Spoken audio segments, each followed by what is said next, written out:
Welcome to Just a Minute. My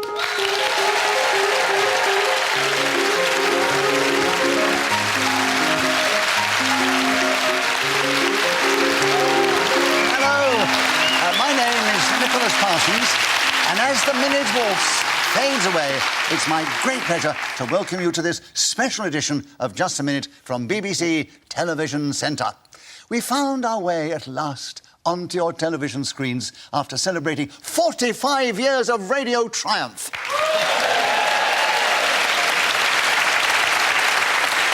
So without further ado, please welcome to the show four fabulous, talented performers. And they are seated on my right, Paul Merton and Tony Hawks, and seated on my left, Liza Tarbuck and Gyles Brandreth. Please welcome all four of them. Yes. The players will try to speak for just a minute on a subject that I give them, and they must try and do that without hesitation, repetition, or deviation. The other three panellists can challenge at any time, and if I uphold that challenge, they gain a point and take over the subject. If not, the person speaking gains a point and continues with the subject. And by the way, they can repeat the subject on the card. Gyles, would you take the first subject? Pardon my French.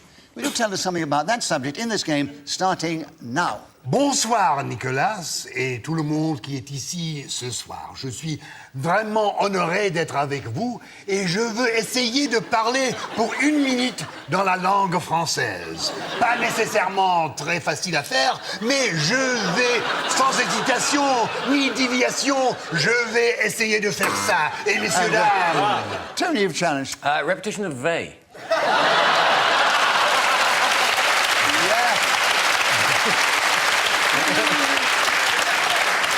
He did repeat they. Yes, Yeah. Oi, they. Got it in one. Oh, yes. So, consultably, sans complément? Oh, I hope you understood that. Now, pardon my French. That is, Tony, you had a correct challenge there, and so you take over the subject. There are 39 seconds still available. Pardon my French, starting now. Ce n'est pas seulement Gyles qui peut parler français. Je peux le faire aussi si je veux. But people tend to say, pardon my French, when they're swearing or don't want to be seen to be very rude. It doesn't bother our host. People would be interested to know... Gyles of challenge. Repetition of people. Correct challenge, repetition of people. You take over the subject, you take it back. Pardon my French, with you, Gyles. 22 seconds, starting now. The person who most needs to pardon my French is an old teacher, because I was a pupil at the Lycée Français de Londres, where the masters and mistresses, I use the word advisedly, were all of a Francophile disposition, and many of them were, in fact, nationals of that particular country. Paul challenge. Oh, Francophile individuals and nationals of that particular country. Francophile isn't a country. Do you see what he said?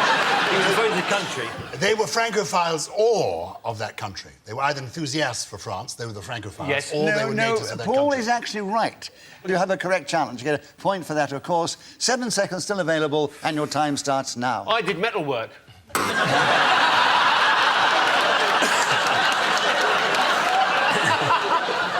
Pardon my trowel. It's the same sort of thing, really. I've got no idea what this round's been about at all. No. I think you deserve a bonus point for that. Thank you very much. Yes.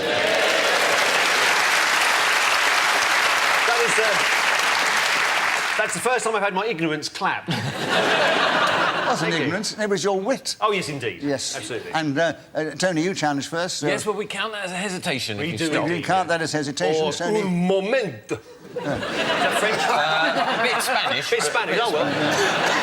A correct challenge, Yes. so you have another point, and you have 6 seconds still available. Pardon my French, starting now. I have never had to pardon my French kissing. It is of an extraordinarily high calibre. I disagree, it's rubbish.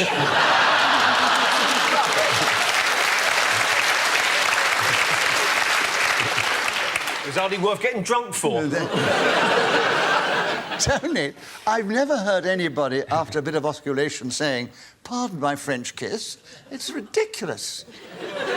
Well, I've done it to such a high calibre, I've never had to pardon my French kissing, you see. This is my point. Exactly. What did you challenge then?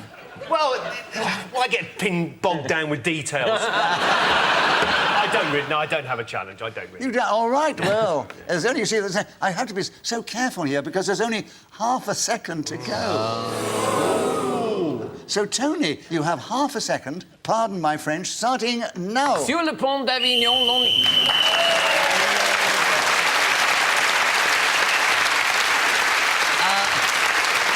In this game, whoever is speaking when the whistle goes gains an extra point, and it was Tony Hawk's. And you won't be surprised to know that he's in the lead at the end of the first round. Liza, we'd like you to begin the next round. Lovely. The subject is man's best friend. 60 seconds as usual, starting now. My friend Roger Mann's best friend is a woman called Sarah Hughes who works in a bookshop in Liverpool. The thing with Sarah is she's very, very... Oh! Classic. Oh, the classic problem in just a minute. And Paul, you picked it up first. Repetition of Sarah. You said that as well. I ignored very well, but you did say Sarah twice. Yeah, well, that's very clever of you, yes. So it's, Galloped. and you've got 50 seconds. You tell us something about man's best friend, starting now. Man's best friend is undoubtedly Colin Watson. He lives in Rotherham, and any time a man is in trouble, they go to him and they say, "My dear friend, get me out of this particular hole I find myself in now." They often say that dogs are man's best friend, but I don't really know if that's the case. My best friend wouldn't get up to some of the things that those creatures do. Have you seen canines walking through the park? They have the most extraordinary lifestyle. People clean up after them, which is lovely. But whether that qualifies them as man's best friend, I don't know. How about man's best friend being the giraffe? A majestic animal with its long neck and its nibbling of acacia trees. It shows to humanity that we and other species can be joined together as we search towards truth, light and the American way. Yes, we must go to the safari parks and unleash them.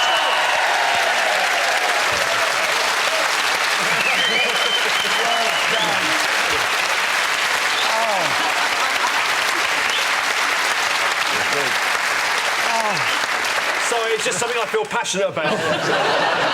Well, that passion, speech of absolute rubbish was delightful. You kept going till the whistle went, gained that extra point on man's best friend, and you're still in second place, but it doesn't matter. You're only 1 point behind our leader, Tony Hawk's. Paul, we'd like you to begin the next round. I don't know what you're going to do with this. When I worked as a meteorologist...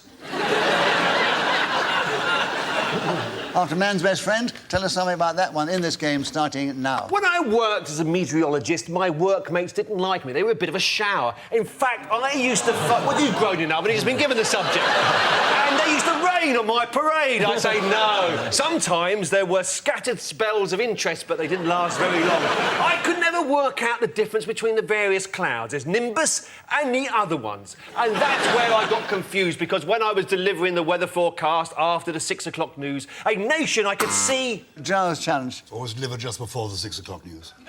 Well, Deviation in terms of the radio times. I mean, I've checked. But also, it is delivered later at night, isn't it? After the 10 After the 6 o'clock news implies immediately after the 6 o'clock news. Surely the really relevant point is it's never presented by Paul Merton. Well, because I didn't get on with them, because I had these rain-based puns that nobody likes. I'm going to give you the benefit of the doubt. Yeah. Sweet of you. And if I can address the balance sometime later, Paul, I will give you the benefit. Right now, Gyles has got it. He has the subject. When I worked as a meteorologist, and there are 33 seconds available, starting now. When I worked as a meteorologist, it was always the first day of spring, because... Paul challenge. Get yourself a new calendar. Every day was the first day of spring. You'd be thrown out, you're coming out with that rubbish. Hello, it's the first day of spring again. No, I tell you, Go on, let's redress the balance. Absolutely. You've taken the very words out of my mouth. Have I? Yes, there we are. I think it's because, I mean, he was using Yes, it you're right. metaphorically speaking. It was, absolutely. You were using it metaphorically. It's like saying after the 6 o'clock news, isn't it? So you have the benefit of the doubt, yes. And you have when I worked as a meteorologist, and you've now got another point. Oh, they're all equal in the lead. Gyles, Brandreth, Tony Hawk's and Paul Merton. And 28 seconds available still, Paul, starting now. I was aware of a persistent cold front that led all the way up to Christmas. My work colleagues were You Lisa said chance. work before in the Yes. first Did, batch. you're absolutely Yes, you right. did, yes, right. So, Lisa, you got in on this subject now. When I worked as a meteorologist, you have 21 seconds if you want them starting now. I was in charge of the shipping forecast, and my favourite area was German Bight, which is adjacent to Dogger, you'll understand. The news there was we joined the meteorology office in 1920 or thereabouts after the First World War, and I had to go down and check the mines. Tony, a challenge. No, She's not that old, surely. I Really? am. Nipped and tucked. Oh, right. That's one way of saying it. Really, yeah. No, Lisa, looking at you, I cannot believe that you were there right back at the beginning. So, Tony, correct challenge. And you've got him with 4 seconds to go. 4 seconds. And you start now. When I worked as a meteorologist, I did a lot of French kissing, and very popular I was too in the department. I would go through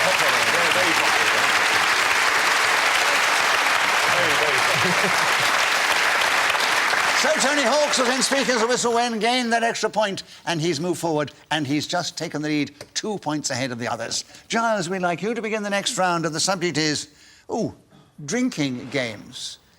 Tell us something about that in this game, starting now. Recently, I happened to be staying for the weekend at Highgrove. This is where Prince Charles lives with his second wife. And Camilla was not actually anywhere to be seen. Tony's challenge. Well, he did an which we count as a hesitation. He went and Did I? Yeah, and besides, I imagine my I was story is so... overawed by the glory of my story. I do apologise. I thought the audience went, Yeah, I think so. I think they were going, oh. No. Some of them were getting down on their knees, I noticed. It was rather They're trying to crawl out without being spotted. Tony, another point, 52 seconds, drinking games, starting now. Every 4 years there are Olympic Games, but London... Hesitation. That's Hesitation, definitely. definitely. Definitely. A complete full stop. Well, yes, I was going to say every again, and, you know, what do you do when you start to say every, and then well, that's what happens. Yeah. That's what happens. It's a Lisa, disaster. you have the subject. You have 47 seconds, drinking games, starting now. I like nothing more than enticing a whole shipload of sailors off of their boat in Plymouth and... Tony did. Well, a repetition of off. She went off of. OK. I beg your pardon? Oh, I suppose that's not off two offs, is it? It's an off and then an off. Yes, on and off. Yeah, And the story was just hotting up. I'm not sure we can pick up the thread now. Well, no. If I may use that euphemism. We can all just loosen our clothing a bit and get ready for it now. Right, here we are. So, Lisa, an Okay. incorrect challenge, a point to you. Drinking games, 42 seconds, starting now. Our favourite tipple, of course, is a Nelson's Blood, reminiscent of that old fruity Matelot from years gone by. There Giles, was a bit of a hesitation, a touch of an there was. You looked at Giles. Yeah, indeed. He resented you calling Nelson, the great know. admiral, a fruity nut. A fruity Matelot. He was a fruity Matelot, though, wasn't he? I You've got didn't- one or two fruity sayings of his. I have. You've been regaling us in... That was Napoleon. Oh, was it? Yeah, Napoleon. I'm of an age. Right, so, Giles, a correct challenge. 36 seconds What are is the subject available. Drinking games, starting Sailors. now. Yeah, we were... Hesitation. Clearest case of hesitation I think we've ever had. Very clear hesitation. You could have made a ham sandwich in that. That pause, you could have made a ham sandwich. I think, to be fair to Giles, Yeah. he didn't realise we were about to start. No, I was giving... Yeah, thank you, sir. Thank you. I'm now poised. You're not So, poised. I'm Giles, now well, I say I'm poised. I mean, that's for you to judge. But I mean, I'm ready. So, Giles, Yeah. it's drinking games, 35 seconds, starting now. In Shakespeare's play Twelfth Night, Sir Toby Belch, Andrew Aguecheek and Feste with Maria indulge in drinking games and sing the most extraordinary catch round. Productions of this enjoy the drinking games hugely. There is a lot of acting that involves leaning forward like this and then going backwards. Ho, ha, he is not the sound that is normally made, but repetition is not permitted in this particular drinking game that I'm indulging in now. A glass of schnapps, then vodka, wine from Germany, France, Italy, all those extraordinary places, and then, of course, Algeria, where it tastes like resin.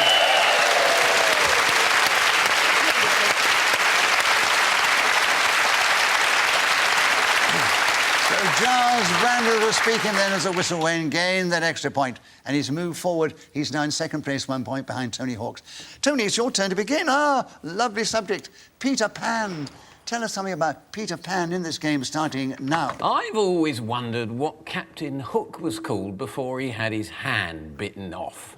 J.M. Barrie never really told us that in Peter Pan. However, it's a delightful story about a little boy who... Giles, challenge. Well, just to be a bit nitpicking, in fact, J.M. Barrie does tell us in the storybook version of Peter Pan. He explains, in fact, that he went to Eton, and that at Eton he was indeed already called Hook. And he has a whole sequence. This is in the novelisation, published in 1906, 2 years after the original play. How do we... I'm just throwing this in because this is BBC Two, and I think just feel.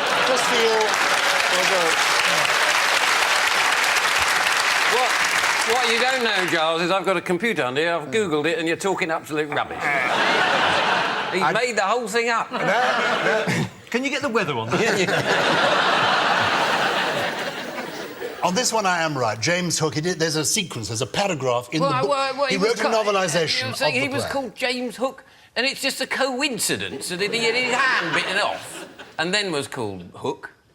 Yes. That's extraordinary. Yeah, that's what J.M. Barrie... People all over the country on BBC Two are turning off now. I'm going to give you the benefit of the doubt, Giles, and say that you have an incorrect challenge. Another point to you. Peter Pan is still with you. 46 seconds, starting now. I think he doesn't really know who was talking before.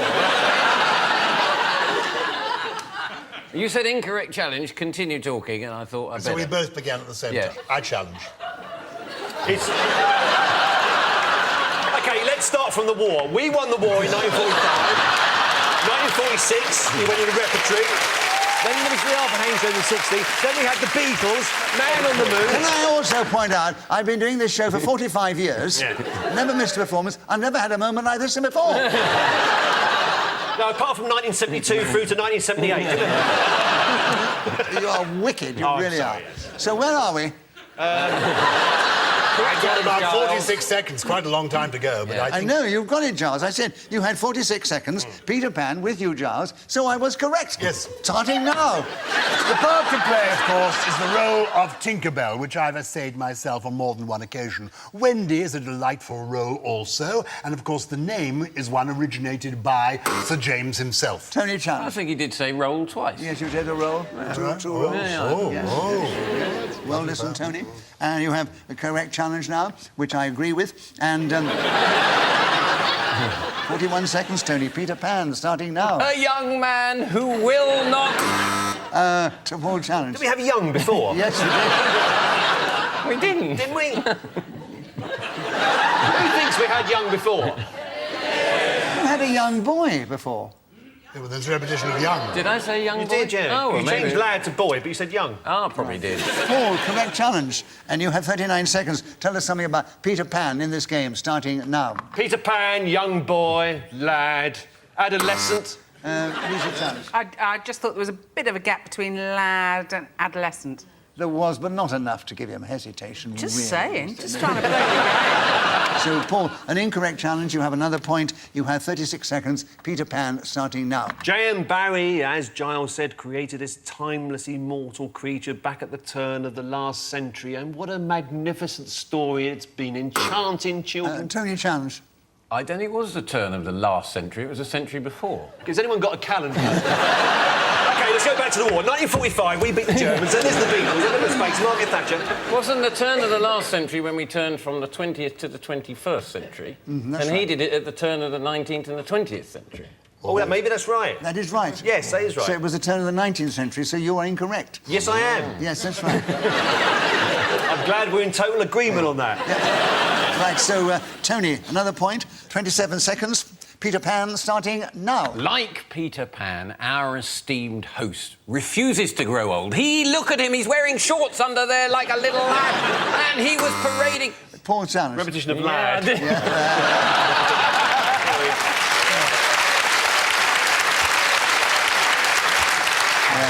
We did have a lad before. So, Paul, correct challenge, and you have 19 seconds on Peter Pan starting now. I remember the cartoon version very well, made by Walt Disney sometime around 1960-something, I think, but... Gyles challenge. 1954.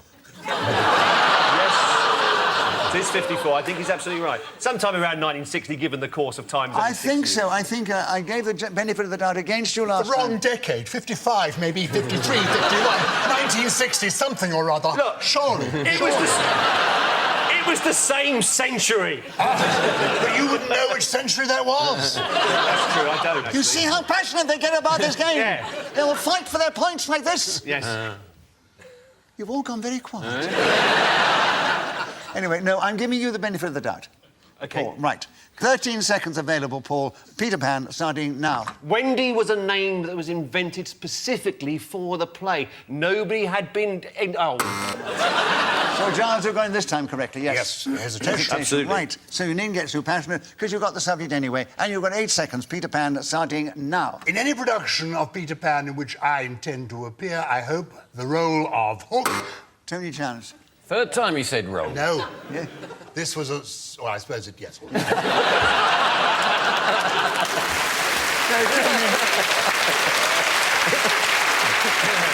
you listen well, Tony. Yeah, You've got I him. love the way his machinations are going there. I can get out of this, I can get out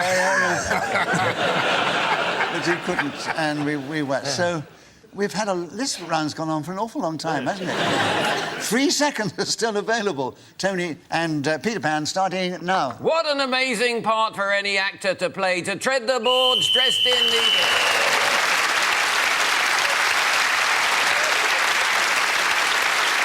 So Tony Hawks is again speaking as the whistle when gained that extra point. He's now in a strong lead. We're ahead of Paul Merton and Gyles Brandreth, equal in second place. Lisa's bringing up a magnificent third place.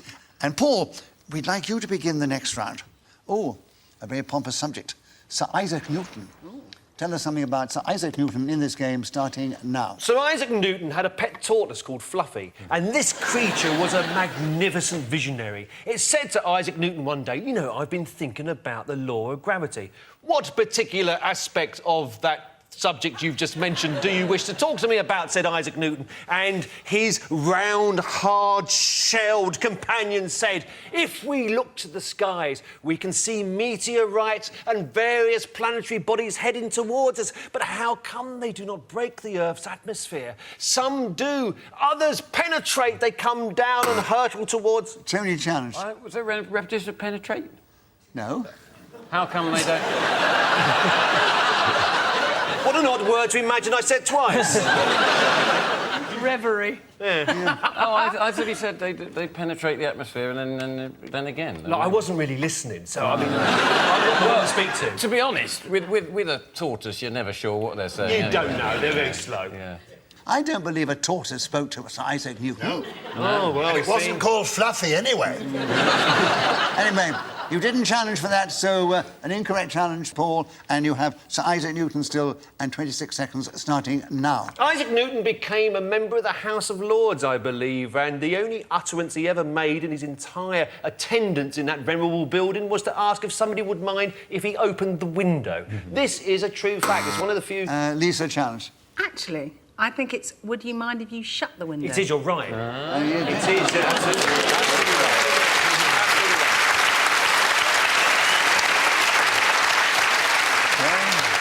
That's why we have you, Lisa. Your erudition and knowledge, right? And you've got him with the correct challenge. And 13 seconds to go, Sir Isaac Newton starting now. Sir Isaac Newton was a premature baby born, ridiculously enough, on Christmas Day, 3 months after his father passed on.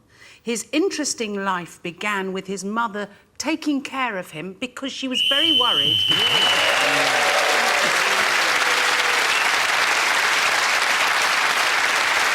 So, Lisa Tarbuck was speaking as whistle when gained that extra point. And she's moved forward. She's still in fourth place, but she's moved forward. And, but she's in a very strong fourth place. Because the points are secondary. It's their contribution that... Oh. We've only got time for one more round. I was a bit shaken as I thought my mother's calling me in for afternoon tea. And, by the way, you might be amused to know that Sir Isaac Newton was also born in Grantham, the town where I was also born. And You couldn't care less, really. What was it that fell on your head then? The reaction from that audience, then. The tree. So, we've got time for one more round. Gyles, it's your turn to begin. Ooh, speed dating. Oh, hello. Ooh, yes, here we are. He's an expert. Yeah. 60 seconds starting now. You live and learn, then you die and forget it all. And speed dating is an experience that I have had, and it was brief. I'm sorry to tell you, I arrived at the speed dating parlour. It was a public house. There were a lot of girls all lined up. I sat down. None of them sat down with me. The speed, it was... Tony, Oh, yes, you're right. No. Two sat down. Two sat downs. Two sat downs, Two yes. sat downs. I'm glad I didn't, because this was a very bitter story. Tony, you challenge. You have speed dating. You don't have it, but that's the subject. 45 seconds starting now. Many years ago, I played the piano in a wine bar where they decided to hold some speed dating. It was extraordinary. People sat down, then another person would be rolled in opposite them, and a clock would start, and they'd chat. The minute, a bit like this game, would be up, they'd move on to somebody else. It was extraordinary. Had they fallen in... Lisa, you challenge. two extraordinaries. Two extraordinaries, yes. Sure. Lisa, you got in on this last subject, and there are 27 seconds starting. Speed dating starting now. I can't really see the point of speed dating because I think it's all about giving the other person the eye, not really getting to know them. Don't pat... No, Paul, you challenge first. Hesitation. Yeah, was a I was hesitation. just stopped with him doing that. I can tell you that. Were you being interfered with? I was. I wasn't being invading your messed space. about. I was going to say, how can you say speed dating? Chauffeur's window. Can't hear you.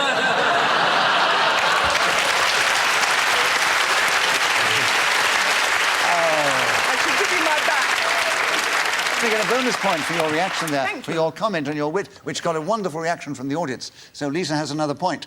Give her 2, she needs them, right.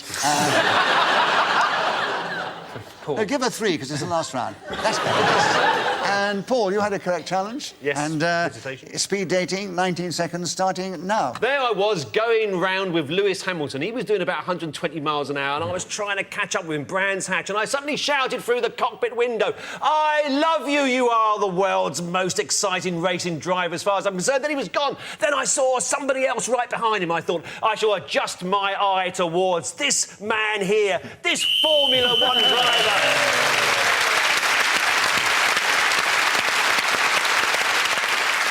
Right. So Paul Merton was then speaking as the whistle went and gained that extra point. And it remains for me to give you the final situation. Well, with a little bit of help from me just then, Liza Tarbuck and Gyles Brandreth and Paul Merton are all equal in second place. Thank you, Chairman. But Tony Hawks, I got a few more points, so we say, Tony, you're the winner today.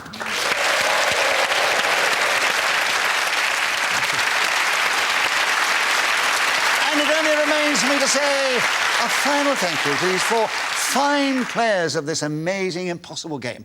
And so it's goodbye from this delightful audience here at the Television Centre. It's goodbye from me, Nicholas Parsons, and goodbye from these 4 lovely players of the game. Do join us again the next time we play Just a Minute.